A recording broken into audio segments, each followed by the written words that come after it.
صحابی مدنی کریم صلی اللہ تعالی علیہ وسلم کا ساری رات کروٹیں بدلتا ہے. صبح ہوئی بیٹی نے پوچھ لیا ابا جان میں ساری رات دیکھتی رہی آپ کو نیند نہیں آئی, کیا کوئی تکلیف ہے؟ دیکھنے والی بیٹی کے بھی قربان جاؤں, بے چین ہونے والے ابا کے بھی قربان جاؤں. آخر بیٹی بھی جاگ رہی ہوگی تبھی تو دیکھا ہوگا. کہنے لگے ابا میں نے ساری رات کروٹیں بدلتے دیکھا, کیا بات ہے آج نیند کیوں نہیں آئی؟ فرمایا لختے جگر او نور نظر او میری بیٹی, کل قرآن کریم کی ایک آیت سن کے آیا ہوں, ثم لم یتوبوا فلہم عذاب جہنم ولہم عذاب الحریق.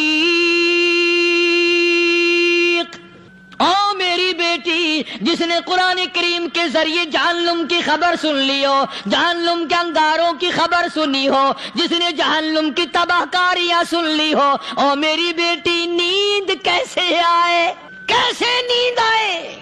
امام شافعی رحمت اللہ علیہ اتنے بڑے جلیل القدر ولی کامل ہیں, وقت کے امام ہیں, پرہیزگار متقی ہیں. اپنی بیٹی کو فرمانے لگے لختے جگر تیری آنکھیں بگڑتی چلی جا رہی ہیں, میں دیکھتا ہوں تو ساری رات نیند نہیں کرتی, ساری رات سوتی نہیں, مصلی پہ کھڑی ہو کر قرآن پڑھتی رہتی ہے, تو کچھ نیند کر لیا کر, آنکھوں سے محتاج ہو جائے گی. عرض کرنے لگے ابا جان نیند آتی ہے, بستر پہ لیٹ جاتی ہوں, آنکھ لگنے کو ہوتی ہے, فوراً میرے دل میں خیال آتا ہے شافی کی بیٹی تو نے تو بستر سنبھال لیا, صبح تیری نہ معلوم زمین کے اوپر ہوگی یا لاکھوں من مٹی کے نیچے ہوگی.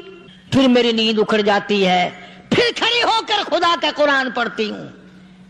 وہ ساری رات قرآن پڑھا کرتے تھے, اور بدقسمت قوم تمہیں صبح اٹھ کر قرآن کا سپارہ پڑھنے کی توفیق نہیں.